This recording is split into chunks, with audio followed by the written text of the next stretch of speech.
जाके अर्श गगन में मठरी, तुम खोजो काया गठरी। जाके 68 तीर्थ ठठरी, सो तो कैसे बांझा, सो कैसे बांझा गठरी। तुम छाड़ो झगड़ा झांटी, सोए तुलसी सोए जाटी।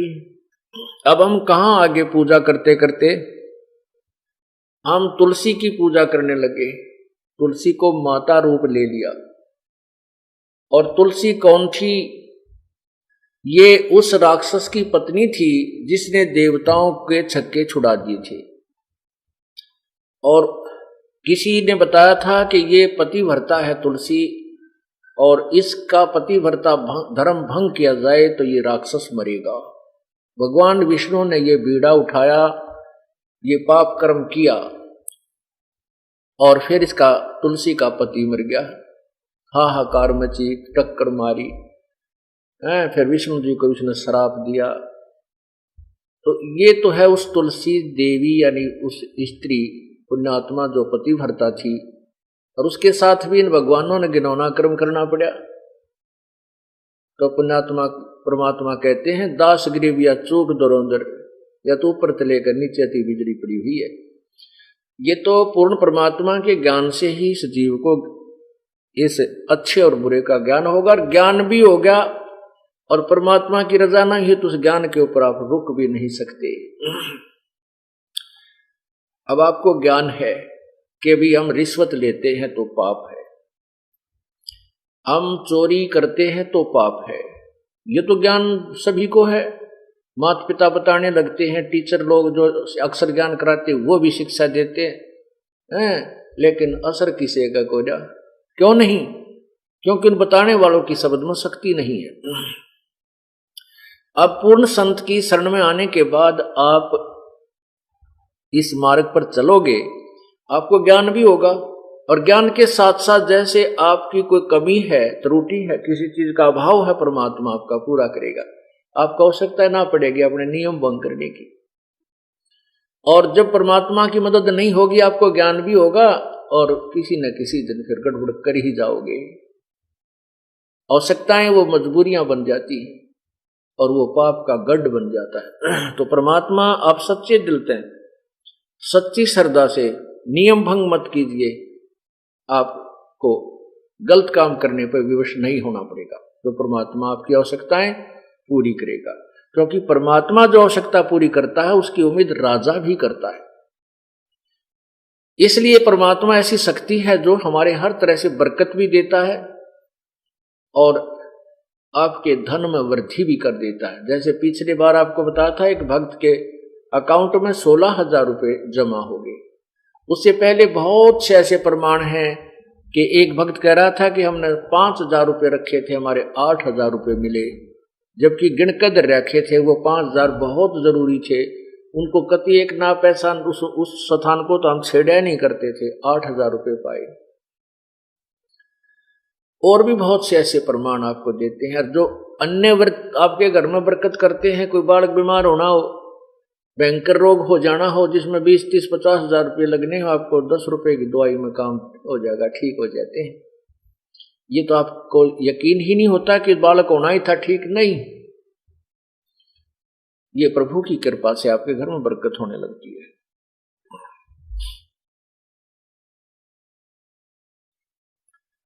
ये तो कहते हैं कि तुम तुलसी पूजन लागे। तुलसी भी एक जो है पौधा है,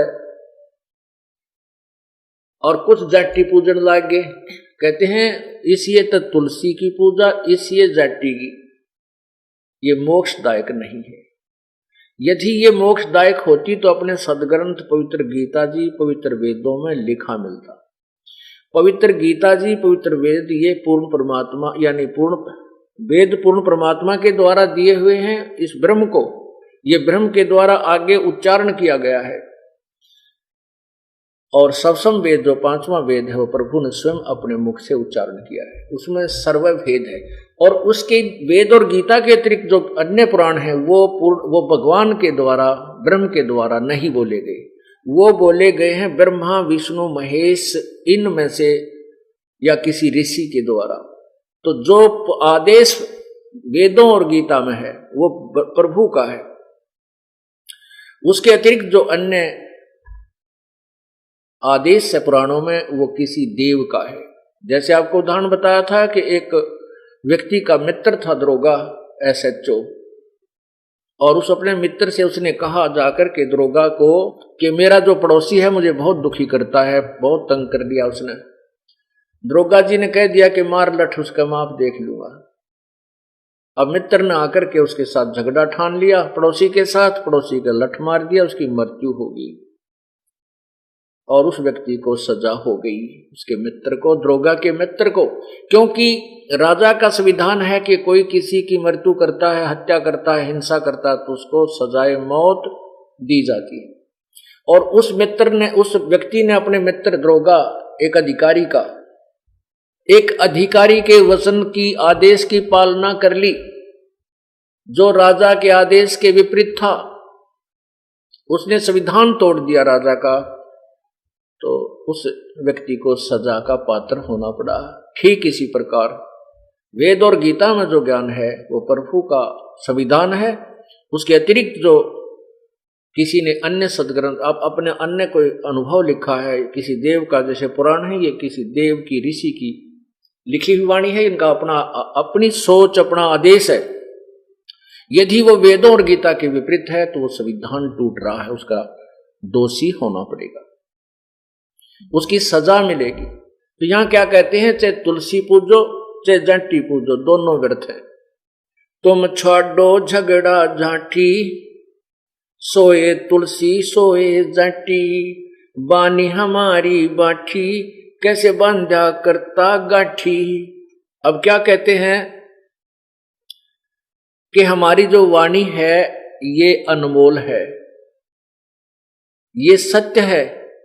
और तुम बताओ, तुमने भगवान की मूर्ति बना ली पित्तल की या पत्थर की, और उसको अपनी गठड़ी में बांध कर सिर पर धरकर चल पड़े तीर्थ पर कि रास्ते में कहीं अपनी पूजा करेंगे। तो तुमने भगवान ने गठड़ी में बांध लिया, फिर भगवान की सावो, वो तुम्हारी क्या मदद करेगा। ये तो ठारा भार बनमाली, देखो खालक बिन नहीं खाली। क्या बताते हैं कि यदि तुम जाटी और तुलसी को पूज रहे हो, बस फिर तो परमात्मा के ही दिए हुए सब फूल पौधे पेड़ हैं, उन सब की पूजा कर लो, तो सभी पूज्य हैं, क्योंकि कुछ ना कुछ राहत आपको सभी को दे रहे हैं। जड़ जंग बजाओ टाली, ऐसे जा पड़ो जम जाली। जैसे पत्थर के आगे तुम घंटियां बजाते हो, इस साधना से तुम यम के लोक में पहुंच जाओगे, नरक में जाओगे। और फिर क्या बताते हैं, तुम साधुन को जो गाड़ी, ऐसे डूबो का धारा काली। अब जो संत तुम्हारे को ये बताता है कि ये साधना गलत है, तुम गलत पूजाएं कर रहे हो, देवताओं की पूजा नहीं करनी चाहिए, ये पत्थर पूजा आदि नहीं करनी चाहिए, कहते उनको तुम गाली देते हो और इससे और दोषी हो जाते हो। संत की निंदा करके, संत की गाली देकर, कहते ऐसे डूबो धारा काली। तुम साधुन को दो गाली, ऐसे बूढ़ो धारा काली। तुमने जड़ से लाई तारी कि जो तुमने जड़ से लाई तारी कि जो सतगुरु नजर निहाली। वो तो निर्भय अविनाशी देवा, जहां तो अवगत अलख अभेवा। जनदास गरीब पद सेवा, कोई पहुंचे संत परेवा। यानी इस तत्व ज्ञान के ऊपर सत साधना के लिए करने वाला तो कोई एकाध ही संत आपको मिलेगा। अब क्या बताते हैं, परमात्मा के पूर्ण प्रभु के पाने के लिए हमने सत साधना करनी होगी।